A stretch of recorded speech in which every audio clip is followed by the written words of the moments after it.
now I just want to talk to you for a minute about the gorgeous yarn that was in your box.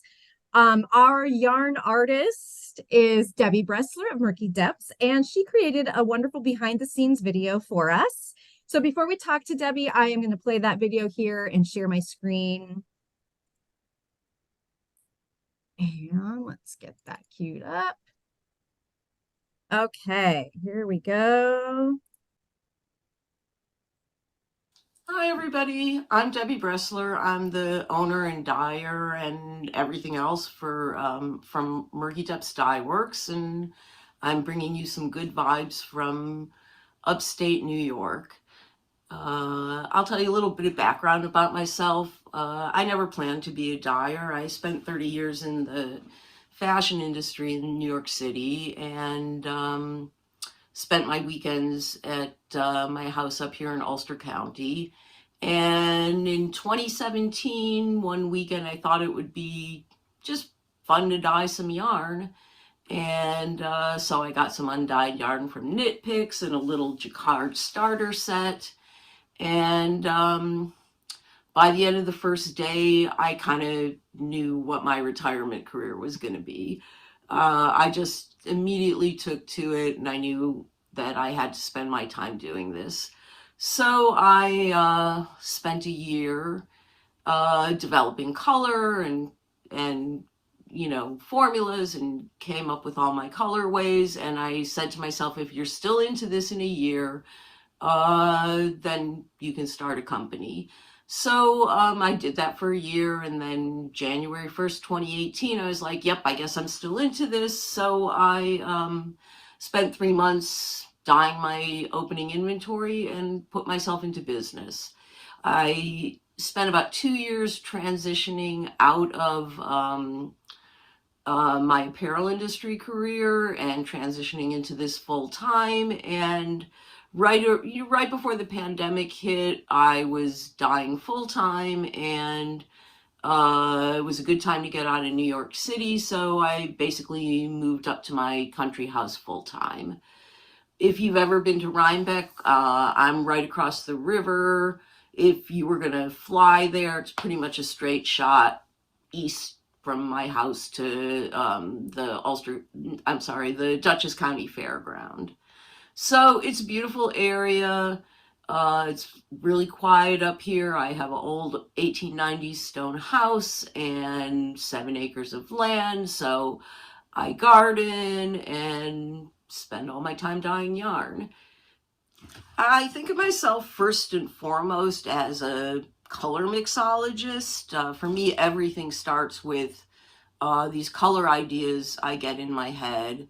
And I work with a series of primaries, and I basically mix all my own colors.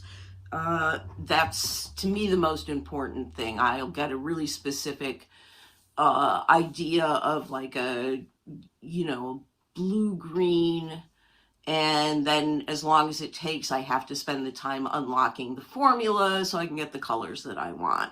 So I make hundreds and hundreds and hundreds and hundreds of mini skeins just to come up with my palette.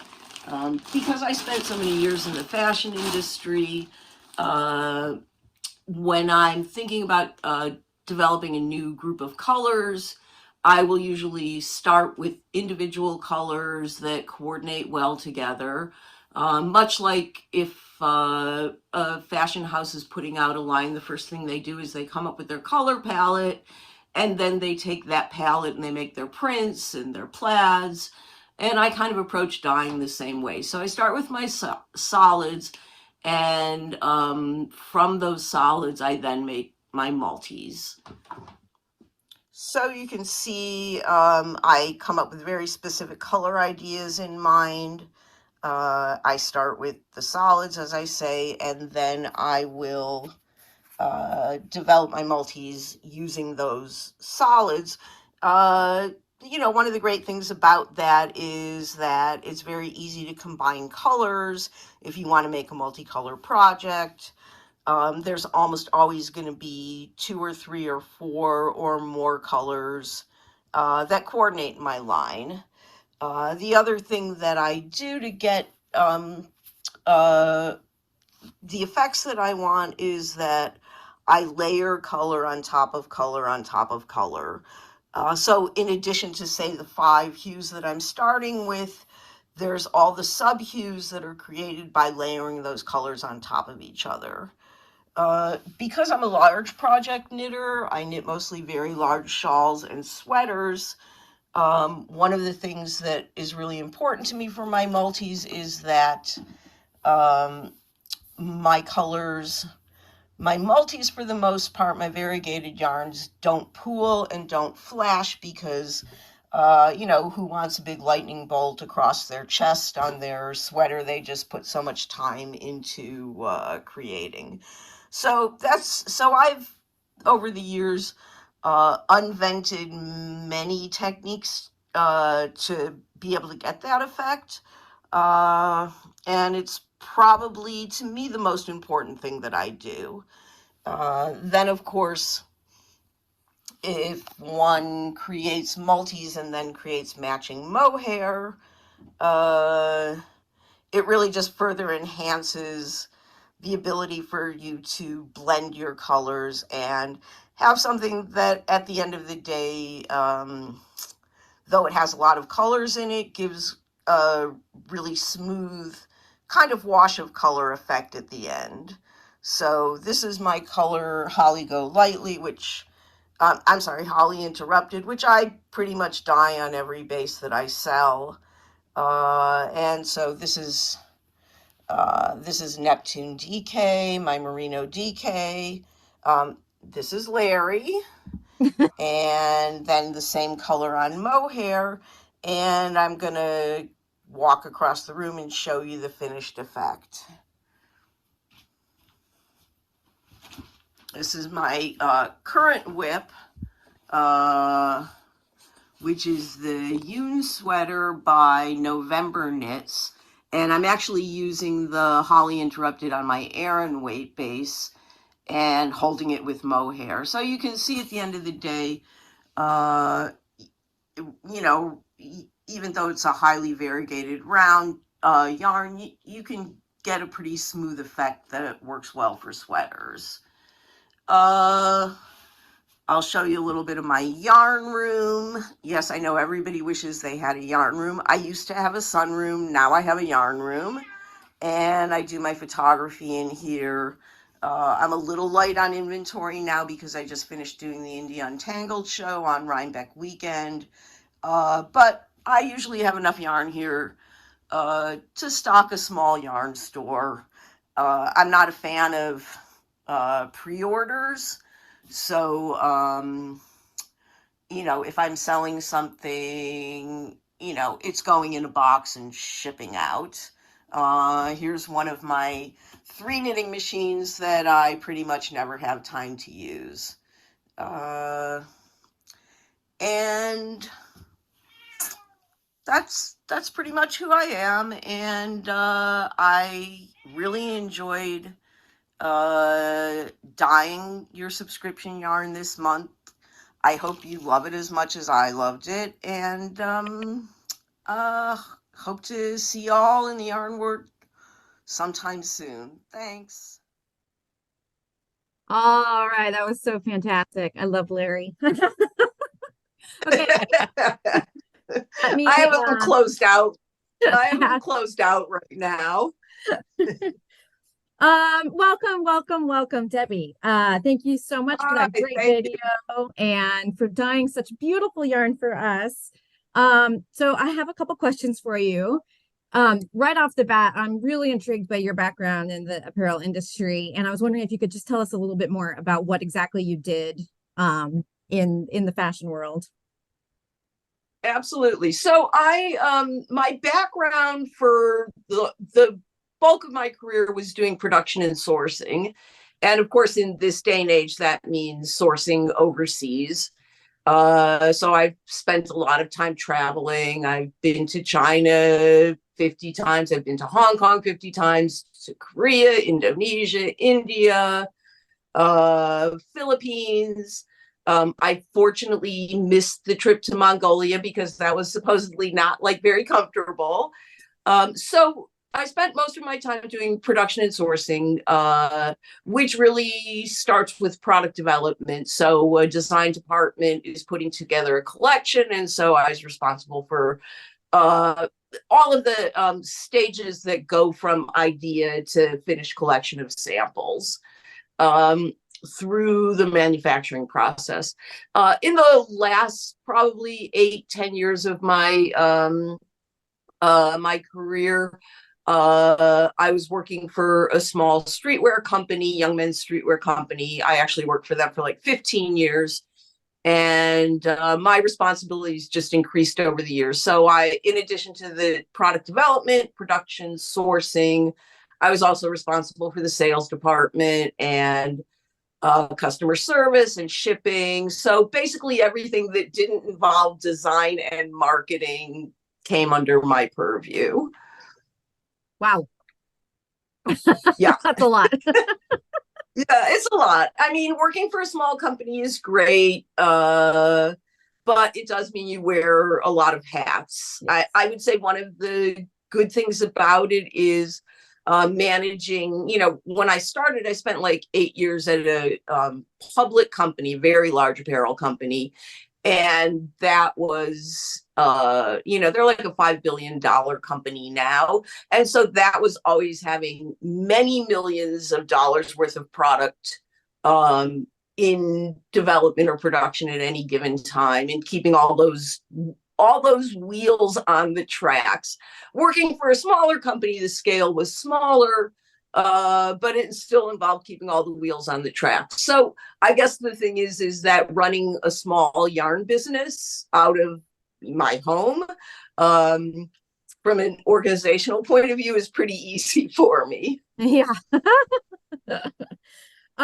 So for our Good Vibes tours, we always like to send these inspiration images for the destinations we're featuring and ask people to create their colorways from that. But how do you typically find your inspiration? Does it start from an image like that, or do you more see something in your head? I know you showed us like your palettes.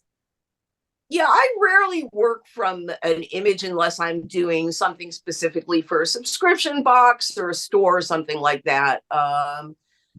So I would say, well, first of all, because I live in the country and I spend most of my time here, and when I'm not dyeing yarn 6 months of the year, I'm out in my gardens. So there's constant source for inspiration. But for me, even like driving down the thruway, one of my oldest colors was inspired by a car color. It was this,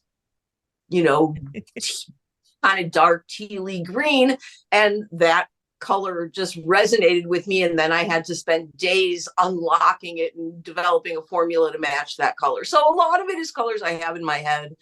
And sometimes sometimes I just know that I want to work on something that's like soft and pretty, and I'll pull out my hundreds of little mini skeins that I've dyed to develop color samples, and I'll just start playing with putting them out on the table and grouping them together, and then start thinking about how I want the dyeing effect to work out. So it's a combination of things. I love that. But often it's just an idea in my head that then I just try to execute. Yeah. I love the terminology you used, that you're unlocking the color. Like you have it, it's in there, and then you just do it until you finally like get it out. That's it's an image that really clicks. Yeah.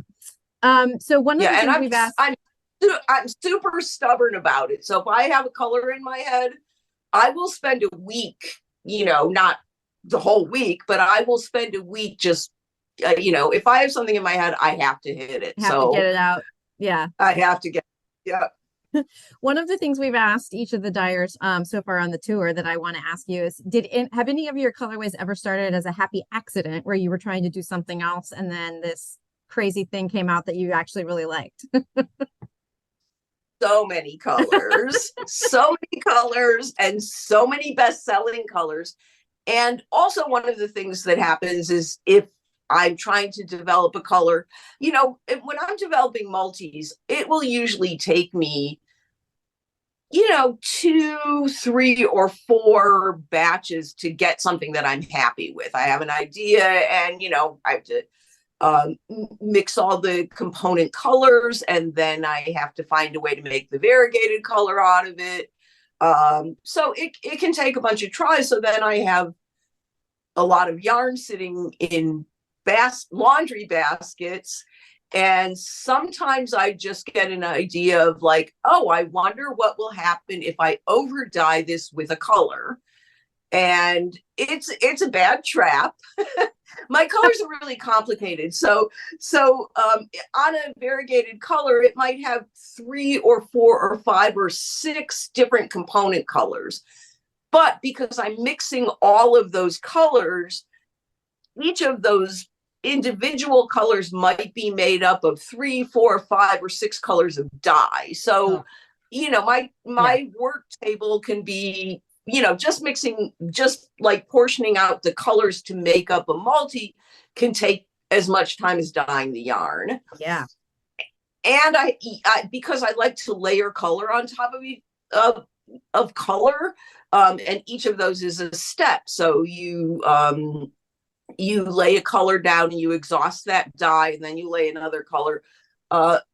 Some of my colors and some of my best-selling colors, especially ones that were developmental colors that I then over dyed, take a really long time to dye.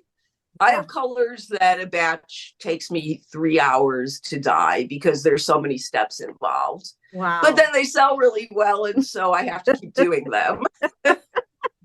What is your method for keeping track of all that? Are you analog? You like write it down? Do you have a database? I basically, when I'm developing a color, I write everything down, the formulas, the dye methods, step by step by step, in my extremely messy handwriting. And then once I establish that this is going to be a color, I basically just type it up. So it's very simple. I just list all the formulas involved to make the color, and then the step-by-step dyeing instructions. I have a pretty big vocabulary now of dyeing methods. But they're repetitive. So, I may do this one by like free pouring and then flipping and then free pouring a different series of colors and then over dyeing. But I can make, my method notes shorthand because I know what they mean. Uh-huh. Yeah. So any groupies, if you've got any questions for Debbie, would you pop those into the chat? I have another question I'm going to ask her, but while I'm doing that, if you want to put any questions in, I will add those as well. So as far as trends in the yarn dyeing world, whether it's color trends, base trends, or even just, the way that hand-dyed yarns are put out into the world, do you see any trends happening that are interesting? Or I see some trends dying that I'm not sad are dying. Do tell. So I will say that the speckle thing can be very good, but I think also, like, especially like neon colors, which is not my thing per se, but I understand people love them. But like neon color and neon colored speckles, it's a very easy way for people to get into the yarn business because technically it's super easy. Yeah. I don't see it as like super nuanced. I guess, I'm a woman of a certain age. I'm like close, I'm like 65, almost 65 years old.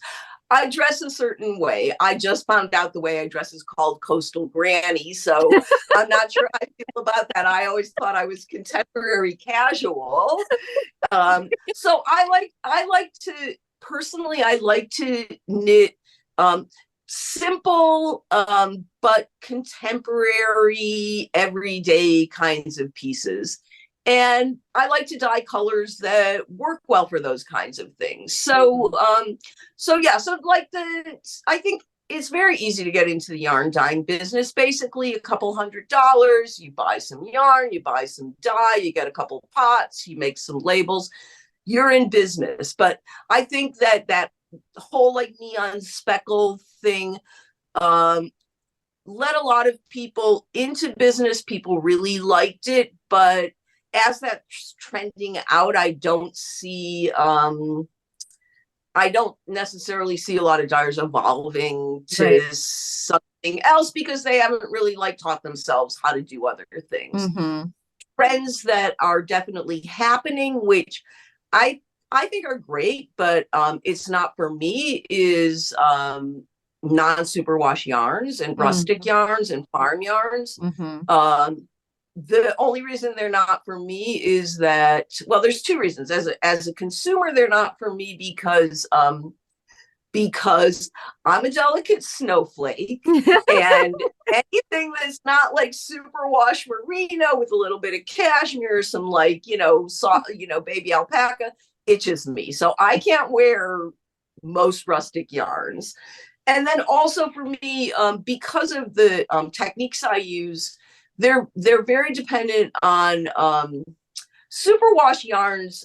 Take color really great and really fast, so you can get like really intense colors and really vivid colors, and you can play with the fact that they absorb color really easily, because the scales have been removed, so you've got this very smooth surface.